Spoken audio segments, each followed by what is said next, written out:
Ya, Ya, baik. Materinya ini. Ah, Kita akan bahas tentang populasi dan sampel ya. Populasi dan sampel.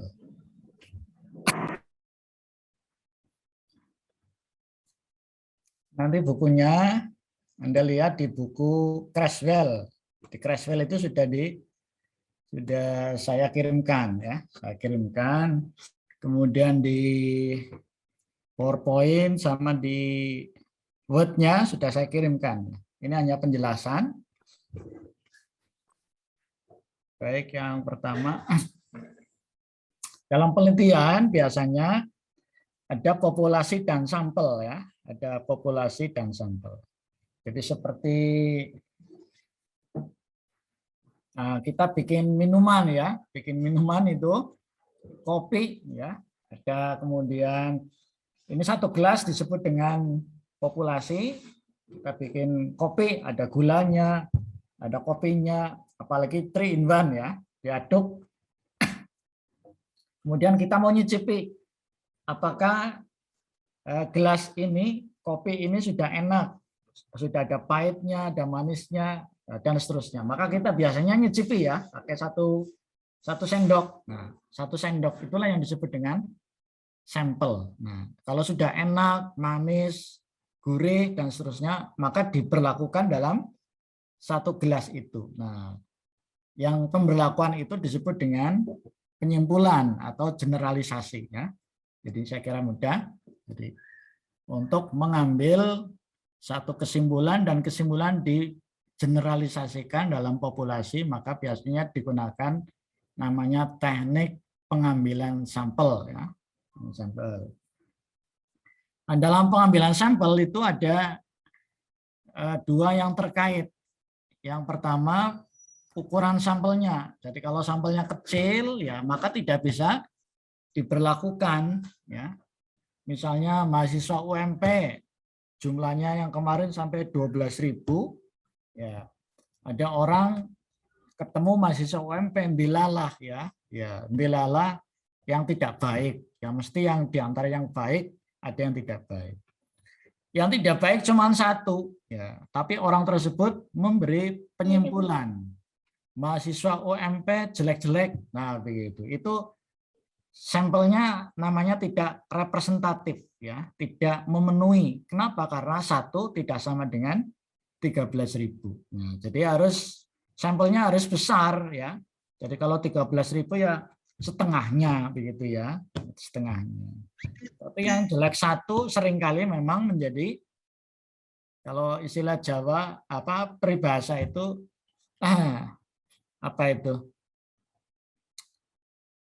Nilas titik terus rusak susu sebelangan. Nah, begitu. Panas setahun dihapus hujan sehari. Yang baik banyak sekali. Seringkali yang baik itu tertutup oleh kejelekannya. Nah, begitu. Itu namanya tidak representatif ya. Jadi harus sampelnya nanti yang namanya mewakili ya, mewakili.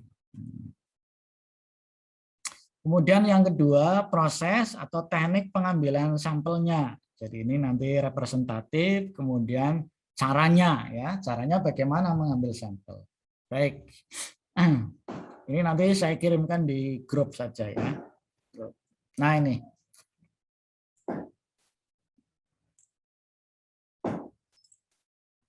Ini hubungan antara populasi dengan sampel. Tadi ini populasi ya, yang dalam gelas, kemudian kita mengambil satu tegukan atau satu sendok ya. Satu sendok ini kemudian kesimpulannya tadi kopinya enak, ada manisnya, ada pahitnya, ada gurihnya, diberlakukan. Oh, ternyata satu gelas tadi menjadi nikmat. Nah, itu kesimpulannya. Gelas yang Anda hidangkan, gelas yang Anda buat, tadi berisi kopi yang enak. Nah, kesimpulannya. Padahal tadi hanya mengambil satu sendok. Ya, satu sendok. Ini hubungannya ya. Jadi yang pertama tadi sampel diambil dari populasi ya. Kemudian kita simpulkan, maka diberlakukan ke populasi. Nah, dalam pengambilan sampel maka biasanya ada target. Targetnya tadi yang kita target dalam populasi kan banyak. Dalam gelas ini ya, dalam gelas ini apa yang mau ditarget? Rasanya, apalagi? Bentuknya. Bentuknya. Kalau biasanya minum ya biasanya rasanya ya, rasanya saja. Nah, begitu ya. Ada lagi yang mungkin yang kita target adalah panasnya tadi ya, kenikmatannya. Jadi kalau minum kopi kok dingin ya sudah rasanya kurang. Targetnya apa yang mau kita sampelkan? Dalam satu gelas ini dimensinya banyak. Ada keindahan. Nah, kalau keindahan kan tidak masuk bagian dari yang kita targetkan. Nah, gitu ya. Jadi ini hubungannya. Kita lihat anak panahnya ya, anak panahnya. Jadi sampel diambil dari populasi, tapi sampelnya tadi harus representatif ya. Jadi misalnya kalau ini mahasiswa ya jangan mengambil yang bukan mahasiswa. Nah ini berarti dalam lingkaran ini ya. Saya kira mudah ini.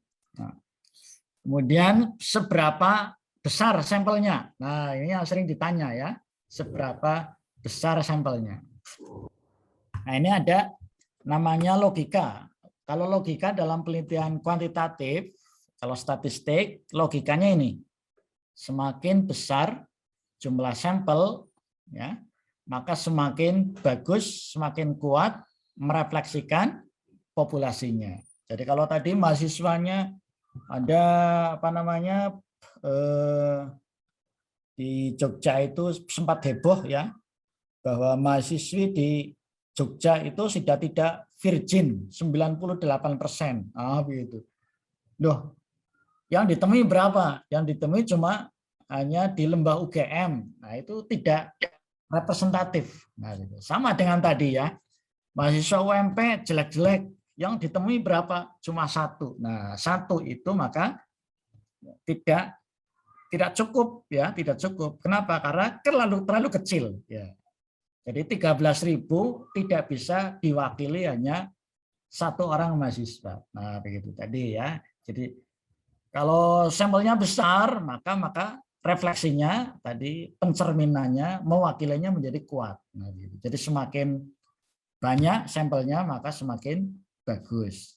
Sebaliknya jika sampelnya kecil, maka berarti ya kesimpulannya menjadi lemah ya. Menjadi lemah atau bahkan kita menjadi tidak percaya, masa iya, nah gitu ya, masa iya, nah gitu. Oh ternyata terlalu kecil.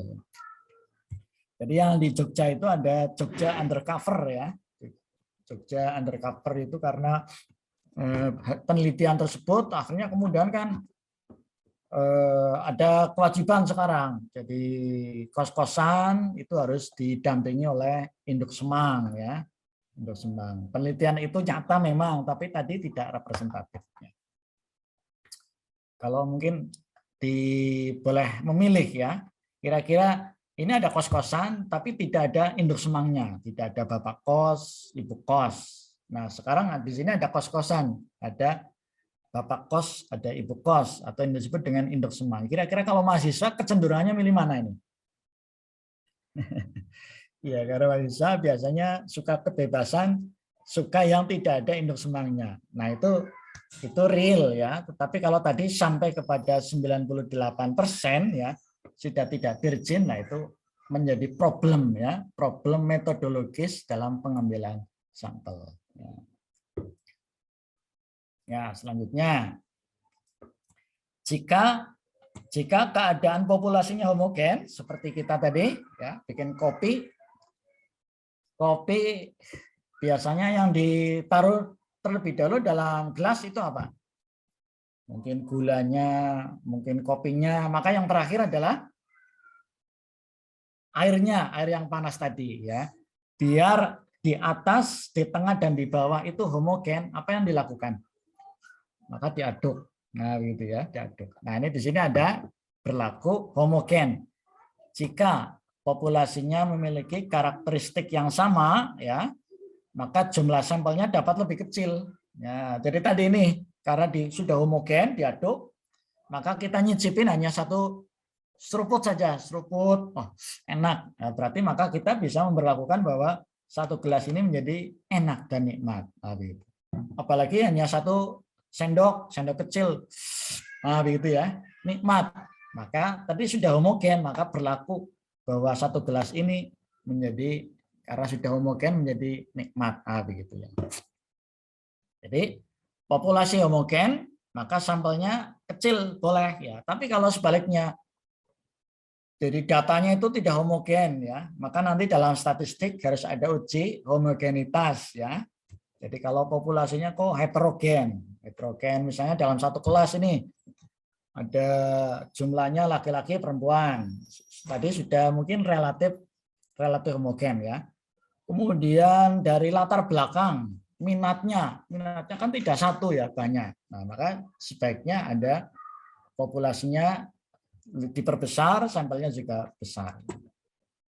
Jadi maka kalau homogenitas dalam statistik maka diuji, namanya uji homogenitas ya, homogenitas. Tapi nanti dalam kualitatif itu tidak berlaku seperti itu ya. Kita ingin mendudukan ini, Jadi kalau homogen biasanya ini dalam penelitian eksak ya yang homogen. Tapi kalau penelitian sosial itu biasanya heterogen ya, banyak jenisnya. Misalnya di kelas ini saja yang misalnya tentang kesukaan makanan kan tidak satu ya. Nah, ada yang suka Indomie, ada yang suka sate, ada yang suka macam-macam, itu heterogen. Ya, selanjutnya penelitian sosial itu karakteristiknya tidak homogen, banyak sekali ya. Maka pengambilan sampelnya ya tadi sampelnya harus besar ya. Kemudian representatif, artinya mewakili. Ya, jadi nanti ini ada namanya aturan ya, ada aturan. Jadi tidak boleh meneliti dalam statistik misalnya ya.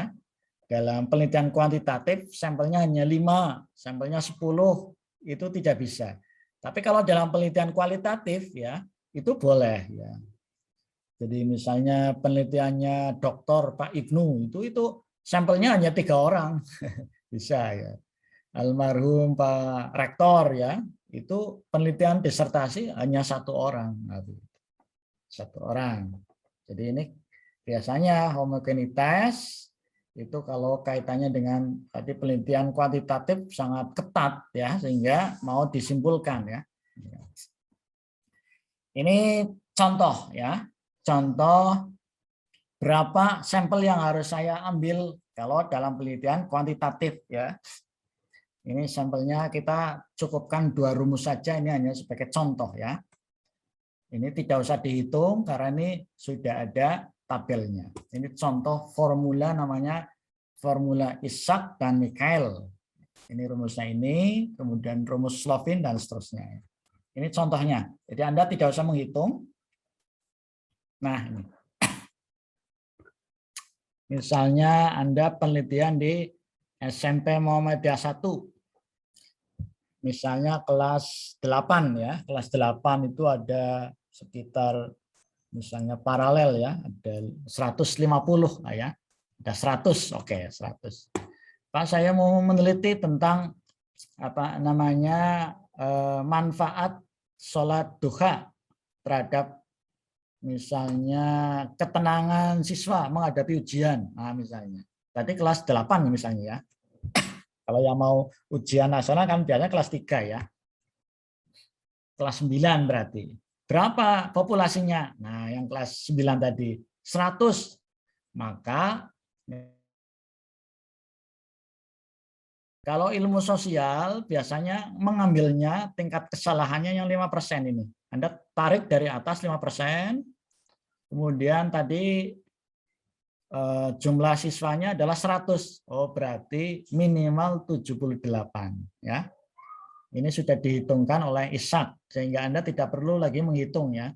Cukup sampel ditentukan berdasarkan rumus Isaac dan Mikhail. Nah, sudah ini. Misalnya lagi Anda ingin meneliti tentang, tidak usah jauh-jauh ya, peran mentoring misalnya ya, peran mentoring terhadap perilaku apa namanya religiositas mahasiswa di kelas PAI semester 5A. Nah, berapa jumlah PAI semester 5 kelas A? Misalnya 25 ya, misalnya ya. 25. Berarti nanti yang diambil minimal 24. Nah, gitu ya. Masih kurang, Pak. Baru 23. Ya ditambahkan misalnya ya. Tambahkan. Ini minimal. Minimalnya 24. Sehingga ketika diberlakukan untuk yang kelas ini maka namanya menjadi representatif. Nah, gitu. Saya kira gampang ya. 5% ini kalau milu sosial tingkat kesalahannya ya. Kesalahan.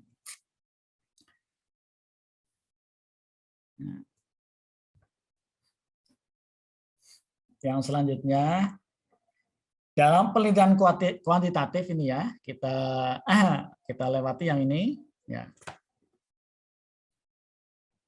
Nah, kalau dalam kuantitatif maka biasanya ada populasi tadi populasi dalam gelas ya, ada populasi, ada sampel. Tapi kalau dalam penelitian kualitatif, nah dalam kualitatif tidak ada istilah populasi ya. Jadi kalau kuantitatif ada populasi, tapi kalau dalam penelitian kualitatif tidak digunakan populasi, tetapi situasi sosial. Nah, situasi sosial. Jadi Anda ingin meneliti misalnya tadi tentang pelaksanaan sholat duha di SMP Muhammadiyah 2 di Purwokerto ya. Jadi pelaksanaan. Jadi berarti ini penelitiannya adalah deskriptif ya, pelaksanaan. Maka tidak digunakan populasi ya, tetapi situasi sosial. Nanti Anda deskripsikan situasi sosial yang menjadi apa namanya penelitian di sini adalah SMP Muhammadiyah 2 atau 3 di Purwokerto misalnya tadi ya. Pelaksanaannya dilakukan di jam pertama jam 6.45 sampai jam 7. Jadi jam 6.45 para siswa sudah berada di sekolah. Nah, tidak populasi ya, tetapi tadi situasi sosial. Kemudian kalau SMP Muhammadiyah 1 itu SMP Muhammadiyah 1 kan tidak punya masjid ya. Itu kerjasama itu dengan masjid di depannya, namanya Masjid Bayangkara itu misalnya.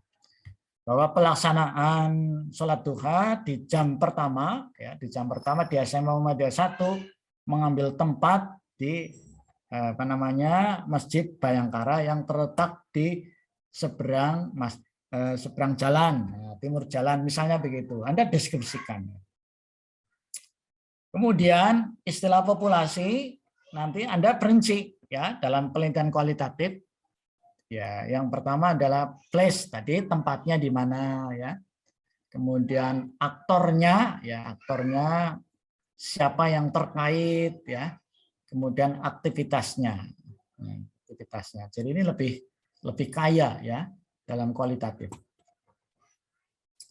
Kemudian pada situasi sosial atau objek penelitian, peneliti mengamati secara mendalam aktivitas. Nah, tadi jam pertama ya jam 6.45 siswa SMP Muhammadiyah 1 sudah berada di Masjid Bayangkara yang timur jalan ya, yang di Moro itu. Anda amati apakah betul para siswa di jam 6.45 sudah berada di masjid, sudah mengambil tempat, sudah wudhu, sudah berbaris. Nah, itu Anda amati. Oh, ternyata 100% bahwa di jam 6.45 anak-anak di kelas 9 misalnya ya, di jam pertama itu setiap hari Selasa sudah siap untuk melakukan sholat duha. Nah, misalnya begitu, itu deskriptif ya. Apa kesimpulannya? Jadi kesimpulannya adalah deskriptif ya. Maka para siswa tadi nanti kalau dideskripsikan ya, karena sudah memiliki kesiapan, niatan yang lurus, apa buktinya di jam 6.45 mereka sudah siap berada di masjid. Nah, begitu nanti dianalisis. Targetnya apa yang mau dianalisis. Ya, ini sama. Kemudian hasil kajian tidak diberlakukan pada populasi, ya, karena Anda tadi ingin mendeskripsikan tentang pelaksanaan sholat duha. Jadi sholat duha sukses, mendapatkan sambutan dari para siswa, pelaksanaannya bagus. Nah, begitu ya. Itu tidak untuk disimpulkan kepada keseluruhan di SMP-nya. Kalau SMP kan tadi ada yang kelas 7, kelas 8, kelas 9 ya. Nah, sementara Anda mengambilnya hanya kelas 9. Nah, ini biasanya ada namanya kebenarannya di transferability ya, ditransferkan. Jadi kalau tadi dalam kuantitatif diberlakukan untuk populasi, tapi ini bisa boleh jadi ya, kalau gurunya siap, orang tuanya siap, saling mendukung, santrinya, siswanya juga memiliki niat yang bagus, maka tadi pelaksanaannya bisa berjalan. Jadi kalau tadi ya, sholat duha akan bisa berjalan menghasilkan output yang bagus jika terpenuhi syarat-syarat berikut. Nah, syarat-syaratnya itu sifatnya universal, bisa ditransfer, bisa diberlakukan di tempat yang lain. Yang selanjutnya, dalam sampel penelitian kualitatif tidak disebut responden, ya, tetapi narasumber. Penelitian Anda sholat duha, siapa narasumbernya? Guru PAI. Siapa narasumbernya? Wakil kepala sekolah bidang kesiswaan misalnya ya. Maka disebut dengan narasumber. Kemudian siapa partisipannya, siapa informannya, nah begitu. Kalau yang kuantitatif namanya responden, tapi kalau ini informan. Yang selanjutnya, sampel bukan disebut sampel statistik ya, tetapi sampel teoritis ya, karena tujuannya adalah penelitian adalah untuk menghasilkan teori. Nah, itu. Jadi dalam penelitian kualitatif itu nanti bisa dibuat teori. Apa teorinya? Jika, nah misalnya ya tadi ya, jika gurunya sudah memiliki namanya pemahaman tentang pentingnya sholat duha, pentingnya misalnya kebersamaan, siswanya juga begitu, maka akan menghasilkan misalnya sikap atau perilaku menghargai waktu. Nah, itu misalnya begitu. Selanjutnya, nanti Anda bisa googling ya. Nanti saya share ini, nanti dibaca kembali begitu. Dalam penelitian kualitatif, ya, peneliti memasuki situasi sosial tertentu, melakukan observasi, kemudian wawancara, ya. Wawancaranya nanti dilakukan secara mendalam, ya. Jadi Anda amati satu persatu itu, amati, kemudian juga kalau dalam jumlahnya yang banyak, maka biasanya tidak dilakukan dengan cara, kalau tadi ada 100 ya, kalau tadi jumlahnya 35, maka 34. Anda tidak melakukan wawancara kepada keseluruhan 34 ya, tetapi nanti ada yang disebut dengan namanya nah yang ini narasumber ya, narasumber. Narasumbernya tadi mungkin Anda wawancara kepada kepala sekolahnya atau guru PAI-nya. Bu, bagaimana pelaksanaan sholat duha yang dilakukan sudah hampir 2 tahun ini, nah, misalnya itu responden. Responden kalau dalam kualitatif, tapi kalau dalam kualitatifnya namanya ya, informan ya, informan. Ya, kemudian biasanya digunakan snowball ya. Apa snowball? Snow itu salju ya, ball itu bola, bola salju. Misalnya Anda ingin mengamati lagi, kita pindah penelitiannya, penelitian di kampung ya, di kampung misalnya. Di kampung yang paling jauh dari sini misalnya di mana ini? Di Wonosobo ya, Wonosobo. Ada teman-teman dari Wonosobo yang dari Puncak gitu misalnya ya. Puncak.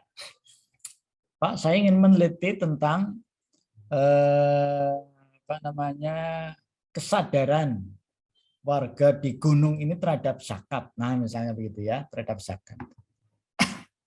Kesadaran itu masuk bagian juga dari namanya social engineer ya, atau proses pendidikan ya.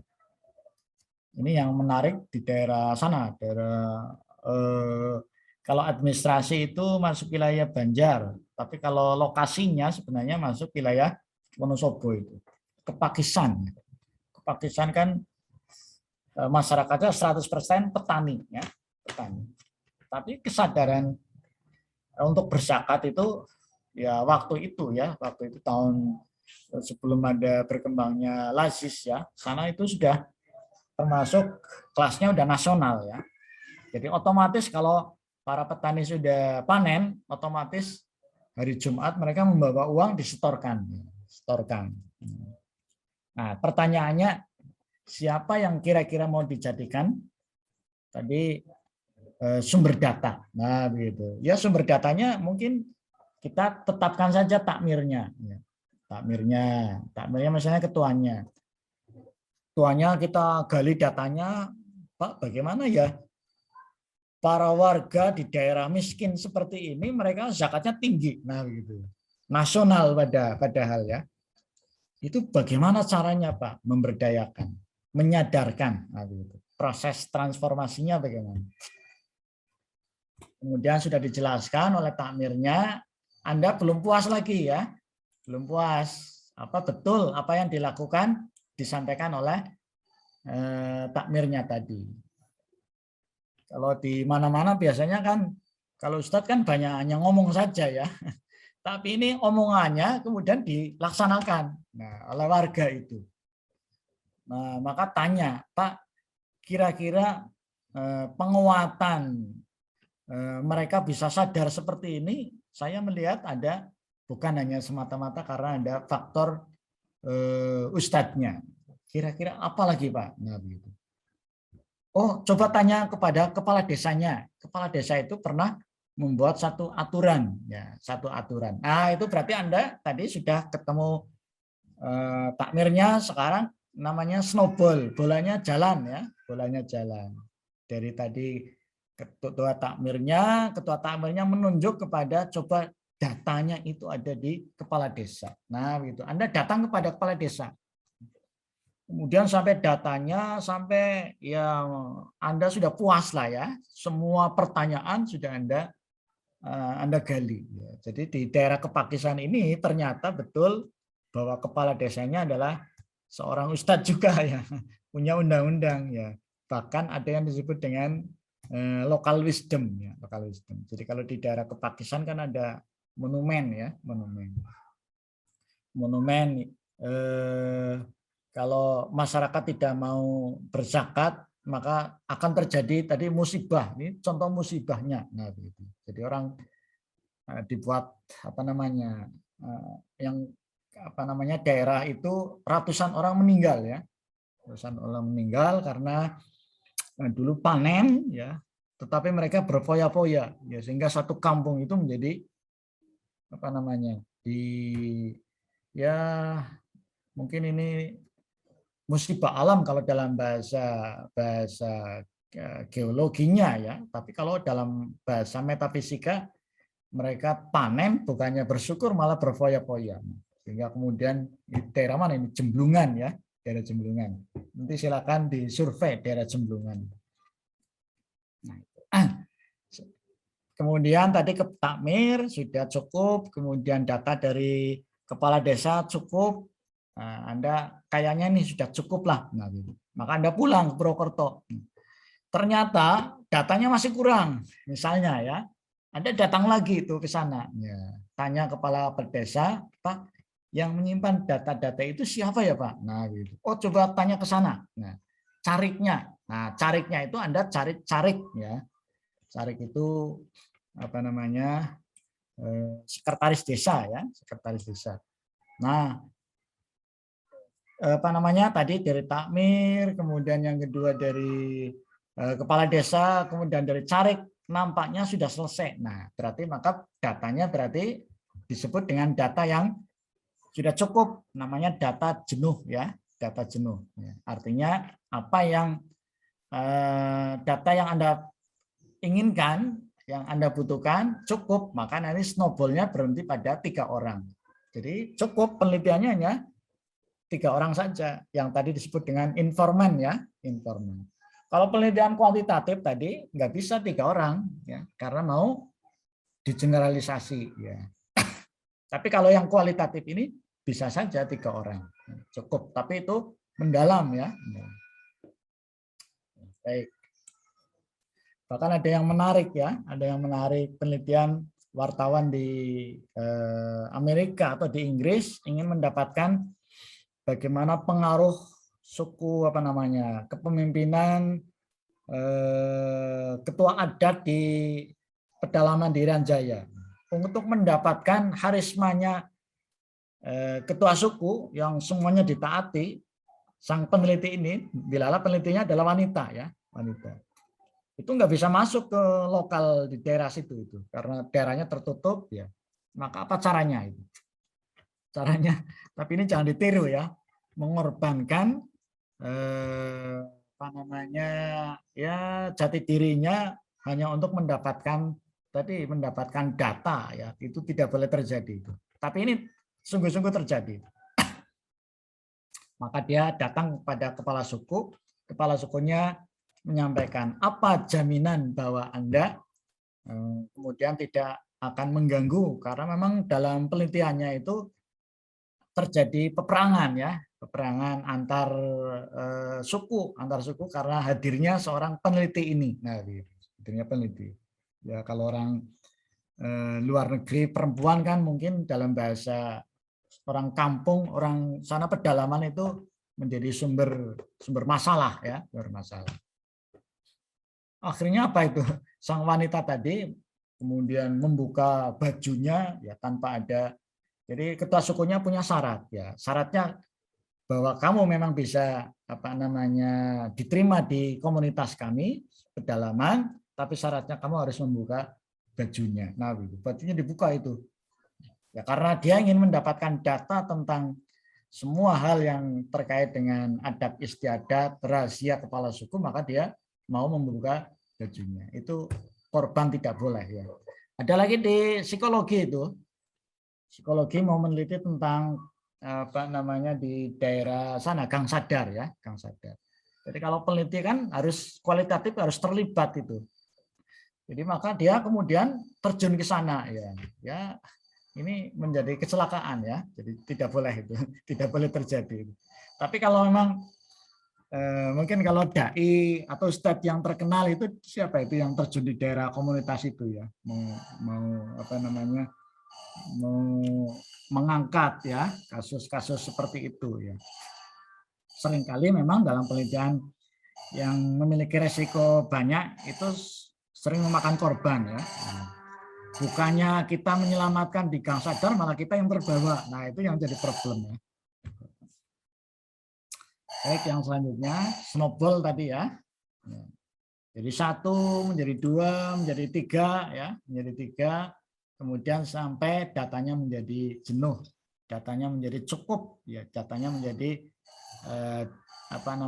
tidak diperlukan lagi. Misalnya berhenti pada 3 orang ya sudah cukup. Jadi tidak perlu lagi narasumbernya itu sampai 10, tidak. Biasanya dibatasi hanya sampai 7 orang. Ya, 7 orang.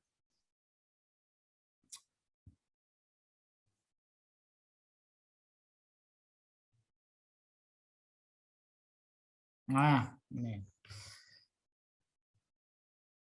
ini perbedaan untuk sampel ya, kuantitatif dan kualitatif.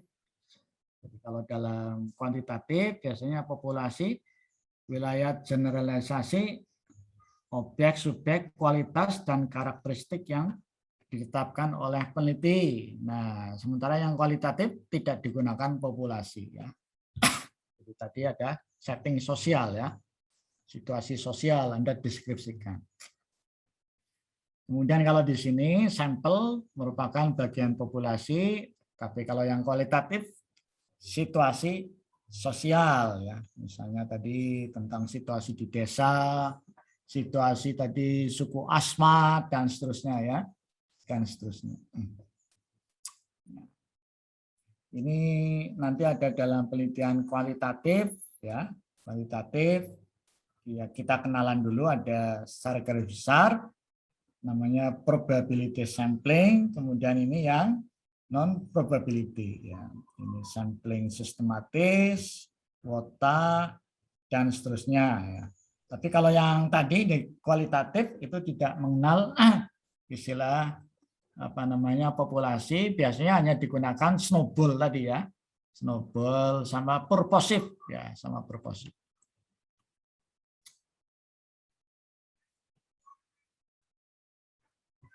Nah, yang selanjutnya dalam penelitian kualitatif, sampel yang digunakan bersifat sementara ya. Sementara kalau dalam kuantitatif tadi sudah ditentukan di depan ya. Nah, ini sudah ditentukan di depan. Berapa yang mau dia ambil, populasinya berapa? 100. Ya, maka sudah langsung ditentukan di sini. Nah, tapi kalau di kualitatif itu ini berapa ya? Nah, ini masih tentatif ya. Jadi kalau tadi kita mencari data yang di Kepakisan dari Pak Lurah itu tidak cukup bukti bahwa apa namanya warga masyarakat di daerah Kepakisan itu kesadarannya tinggi. Tapi pengamatan saya memang begitu, Mbak. Cuman datanya itu yang punya itu adalah cariknya. Nah, begitu. Itu berarti tadi sampelnya itu masih bisa, bukan sampel ya tadi, respondennya masih bisa berkembang tergantung dari situasi seberapa besar data itu diperoleh ya, diperoleh.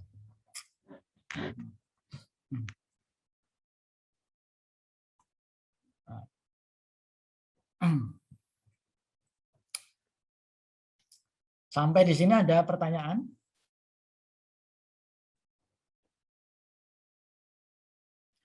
Kemudian peneliti bisa menyebutkan siapa saja yang mungkin menjadi respondennya. Oh, hanya 2 saja tadi cukup. Kepala desa dan cariknya, yang misalnya begitu. Nah, ini yang menarik kalau di Kepakisan itu kepala desanya sekaligus juga ustadznya. Jadi dia punya peran ya, jadi ustadz yang dari kepala desa. Nah, kan sangat jarang ya, hampir tidak ada. Tapi kalau di tradisi di zaman apa namanya, zaman sahabat itu ya, atau Rasulullah kan memerankan diri sebagai ya apa namanya, sebagai Rasulullah sekaligus juga dia sebagai pemimpin. Nah, begitu pemimpin. Jadi kalau kasusnya yang kesadaran masyarakat di daerah sana puncak gunung di Wonosobo itu kesadarannya tinggi, ternyata dia di apa namanya diberdayakan karena ustadznya sekaligus juga sebagai kepala desa. Nah, mungkin karena penelitiannya mendalam ya tidak usah banyak-banyak, mungkin cukup 2 saja misalnya begitu. Yang selanjutnya, sampel sebagai sumber data atau sebagai informan sebaiknya memenuhi kriteria. Jadi ini dalam penelitian kuantitatif ya, sampelnya ada beberapa kriteria. Ya. 1, mereka yang menguasai atau memahami sesuatu. Ya. Jadi kalau kita mau mengetahui tentang kebijakan mahasiswa atau kebijakan UMP terhadap peningkatan religiositas mahasiswa. Nah, maka tidak boleh ya respondennya, sampelnya atau yang jadikan kita sebagai sumber data ya itu adalah misalnya karyawan atau kalau di tempat kita itu ada 3K ya, 3K itu yang bagian kebersihan, itu tidak boleh ya, tidak boleh. Kenapa? Karena dia tidak cukup menguasai, walaupun dia memang bergaul, nah begitu, tidak memiliki otoritas, nah begitu ya, otoritas. Jadi kalau bagian penting dalam penentuan ya, penentuan keberhasilan mendapatkan data. Ya. Kalau di lembaga pendidikan mungkin relatif lebih mudah ya. Tapi kalau di perusahaan-perusahaan agak kesulitan karena level manajer yang sudah top leader itu sulit ditemui ya.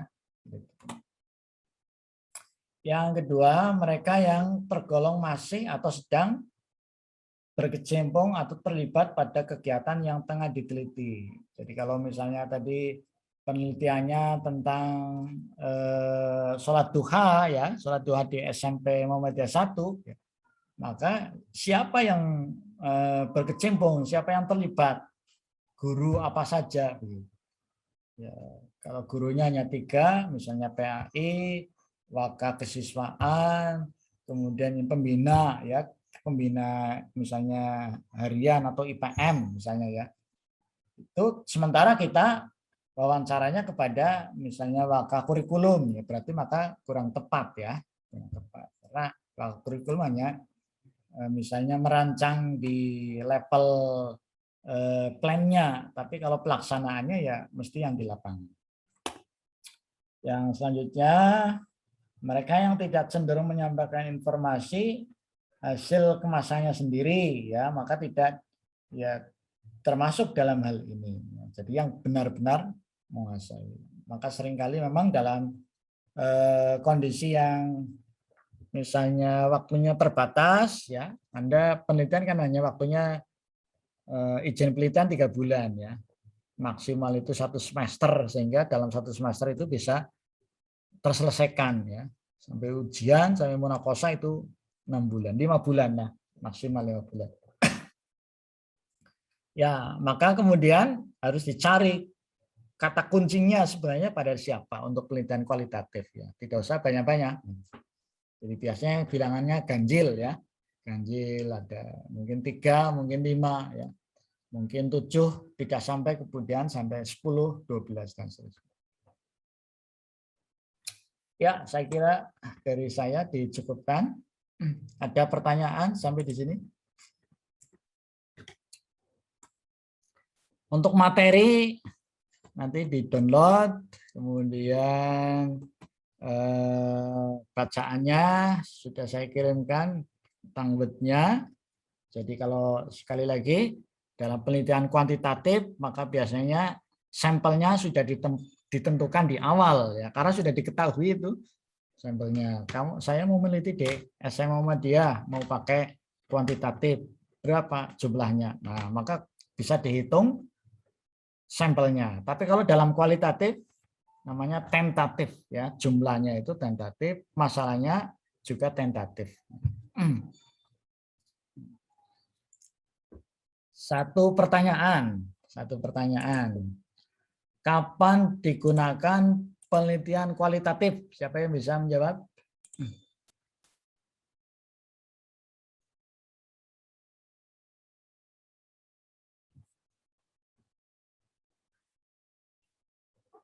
Siapa bisa menjawab? Kapan digunakan penelitian kualitatif?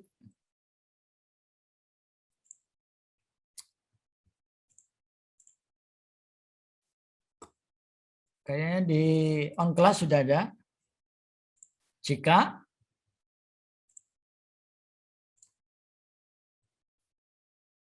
kita indah, coba dibaca.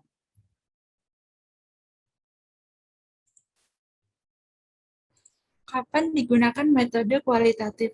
Yang pertama, bila masalah penelitian belum jelas. Penelitian akan menjelajah di lapangan sehingga masalah dapat ditemukan dengan jelas. Ibarat orang akan mencari sumber minyak, maka dilakukan penggalian dan pengeboran. Ya, terima kasih. Jadi masalahnya belum jelas, respondennya juga belum jelas, maka digunakan penelitian kualitatif ya, kualitatif. Tapi kalau masalahnya sudah jelas ya, tadi contohnya ini pengaruh motivasi terhadap prestasi. Nah, begitu. Adakah pengaruhnya? Nah, itu sudah jelas ya. Prestasi kelas berapa? Nah, itu sudah jelas.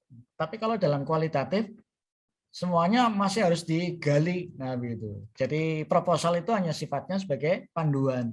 Tapi nanti sampai kemudian perumusan, sampai kemudian pada judul, itu judulnya biasanya di belakang ya. Jadi kemarin saya masih belum belum selesai untuk nanti saya lingkari ya. Saya buat, Anda kan menyusun 55 itu. Saya buatkan nanti nomor 1, 2, 3, 4, 5 diurutkan. Kalau nomor 1 itu yang direk 1 sampai 2 lah direkomendasikan untuk dibuat proposal gitu. Jadi ini masih berkembang ya. Tadi tentang zakat misalnya ya. Saya di awal misalnya tertarik di daerah Kepakisan. Kepakisan tadi daerah miskin petani tapi zakatnya sungguh luar biasa, tingkatnya udah nasional. Rumusannya apa ya? Nah, gitu. Mungkin tadi sampai di sana pendidikannya tidak terlalu penting, mungkin ya pendidikannya ya. Apakah ada pengaruh tingkat pendidikan terhadap kesadaran zakat misalnya ya? Tapi kok menggali tentang pendidikan agak sulit. Nah, kalau yang waktu yang pendek itu data tentang apa misalnya? Pengajian saja. Nah, ya, pengajian. Ya, misalnya sosialisasi kesadaran zakat melalui pengajian. Nah, itu nanti cuma satu saja, ustadz sama kemudian cariknya atau kepala desanya. Sudah. Jadi yang tadinya saya mau meneliti tentang pendidikan tadi ya, tentang pendidikan, itu sulit ditemui itu. Kenapa? Karena para petani, kemudian mereka juga pedagang, itu kalau kita datang mereka nggak ada di rumah ya. Itu maka menjadi kendala. Nah, tapi kalau misalnya kesadaran tadi itu datanya di sama Ustadz ya sudah selesai, hanya 2 saja. Baik, ini bisa dipahami. Jadi kalau dalam kuantitatif rumusannya sudah harus jelas, jumlahnya sudah harus jelas, respondennya sudah harus jelas. Tapi kalau dalam kualitatif ya, semuanya belum jelas, tetapi sifatnya masih tentatif, disesuaikan dengan kondisi di lapangan. Boleh dirubah nggak Pak judul saya? Ya boleh. Nah, begitu. Boleh. Tapi kalau kuantitatif nggak bisa dirubah. Karena dia instrumennya sudah dibuat terlebih dahulu. Sementara yang kualitatif tidak membuat instrumen karena peneliti adalah instrumennya. Nah, begitu. Terima kasih. Satu lagi.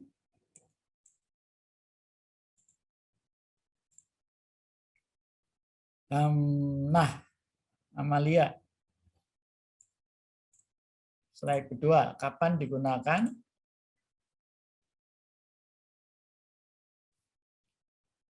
Penelitian kualitatif. Dibaca.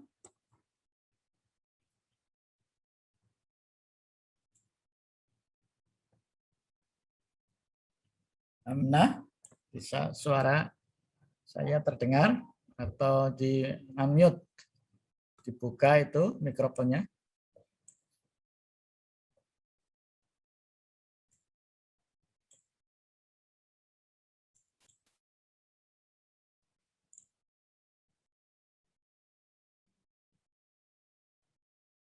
Yunia Dwi Sindiawati.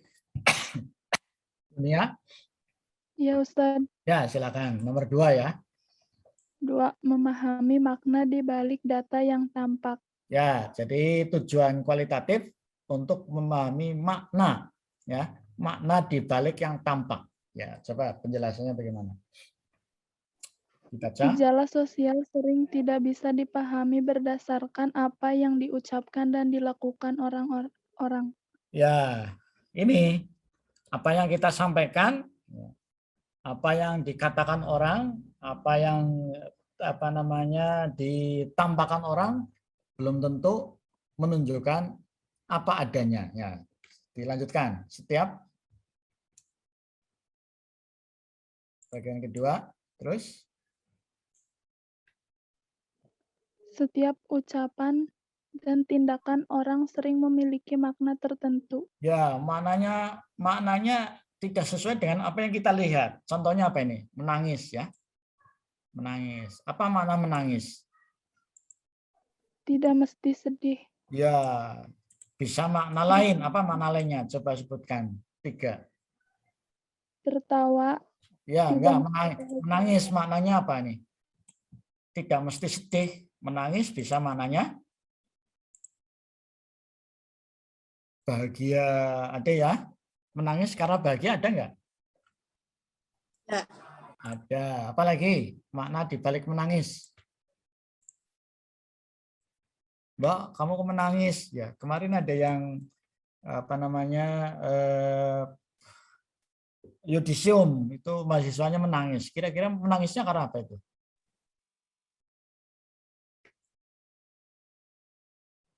Jadi bahagia, tadi sedih. Ini menangisnya karena campuran. Bahagia juga sedih juga ya apa campur aduk gitu ya. Campur aduk. Kenapa bisa begitu? Iya, ternyata saya baru dapat nikmat, ya ini jadi ranking 1 ya. Kemudian sekaligus kehilangan anggota keluarga. Kan campur aduk nah gitu. Menangis. Nah, misalnya begitu. Ya. Kemudian mengedipkan mata. Apa artinya mengedipkan mata? Itu kualitatif ya, kualitatif. Dulu di kelas kita itu ada yang mahasiswa ya, mahasiswi ini, mohon maaf. Mahasiswi yang di semester berapa menikah ya, menikah. Kemudian dia di kelas itu ya mohon maaf, di kelas karena apa namanya? Kondisinya sudah lagi hamil, apa yang terjadi dengan ibu hamil itu? Ini teman kita, mbak-mbaknya sedang mengandung. Terjadi perubahan apa itu? Ini perubahannya banyak sekali. Tadi harus apa namanya membawa tempat, jadi air liurnya keluar terus. Air liur keluar. Jadi mananya banyak ya.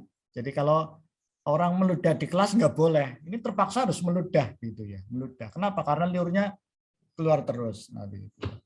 Jadi mungkin ya sudah resiko ya. Resiko misalnya mahasiswa kemudian menikah di semester awal, harusnya teman-temannya, misalnya teman-teman yang lain sedang diskusi, sedang apa namanya meningkatkan ya apa namanya pencarian bakat dan jati diri. Ini mahasiswa ya karena tadi harus menikah, maka kemudian ya punya apa namanya punya beban tersendiri. Tadi maka kemudian dia seringkali meludah ya, meludah. Tapi makna meludah di situ bukan meludah karena tidak senang dengan teman yang lain ya. Meludahnya itu karena makna lain ya. Makna lainnya adalah karena terjadi proses perkembangan janin sehingga kemudian memungkinkan ya dirinya itu ada perubahan-perubahan yang lain ya, fisik dan fisiologi. Nah, sehingga kemudian ya kita sarankan sudah kuliah tapi nanti letaknya di belakang ya gitu ya. Belakang kemudian nanti bawa ya alat lah untuk misalnya mengeluarkan sebagai tempat begitu. Jadi tadi makna meludah menjadi berbeda ya. Itu kualitatif. Bagaimana sedihnya misalnya ya, sedihnya bagaimana apa namanya rasanya. Nah, maka harus dengan wawancara ya. Rasanya orang sedang sedih ya, maka tidak bisa dilihat hanya dengan yang nampak, maka harus dengan wawancara mendalam. Yang selanjutnya sampai terakhir saja nomor 3 ya. Nomor 3.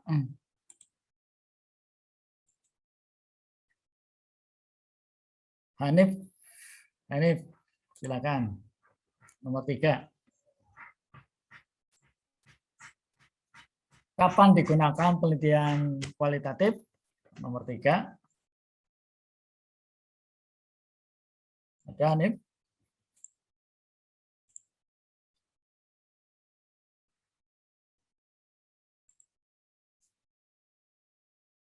Mundirin. Hadir, Pak. Ya, silakan. Mundirin. Yang ketiga, untuk memahami interaksi sosial. Ya, interaksi sosial. Bagaimana penjelasannya? Interaksi sosial hanya dapat diurai kalau penelitian melakukan penelitian kualitatif dengan cara berperan, wawancara mendalam, dan observasi. Ya, interaksi sosial ya. Jadi tadi tentang zakat di daerah Kepakisan ya, maka Anda harus observasi melihat di sana. Nah, gitu.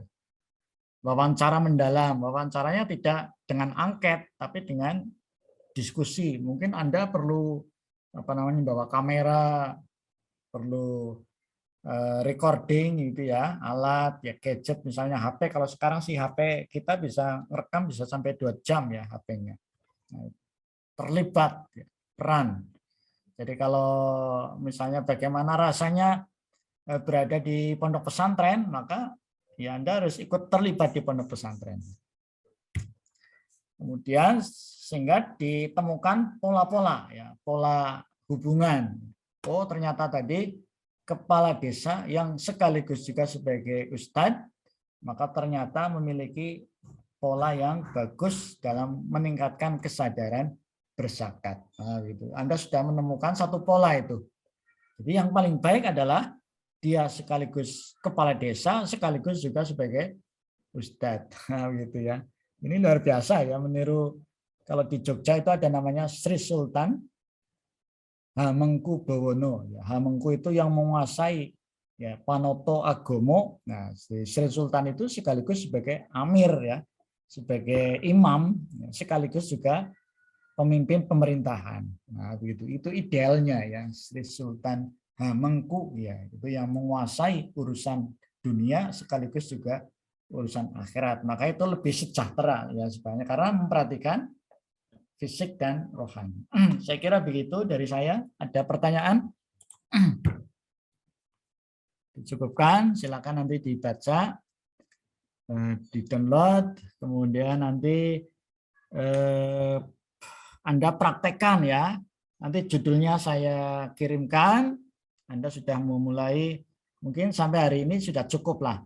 Yang pertama nanti Anda rumuskan judulnya, rumuskan penelitiannya, kemudian Anda buat di bab 2 itu kajian teori ya, kajian teori terdiri dari penelitian terdahulu, kemudian penelitian yang penelitian terdahulu itu penelitian yang relevan ya. Saya kira kemarin sudah kita kirimkan videonya.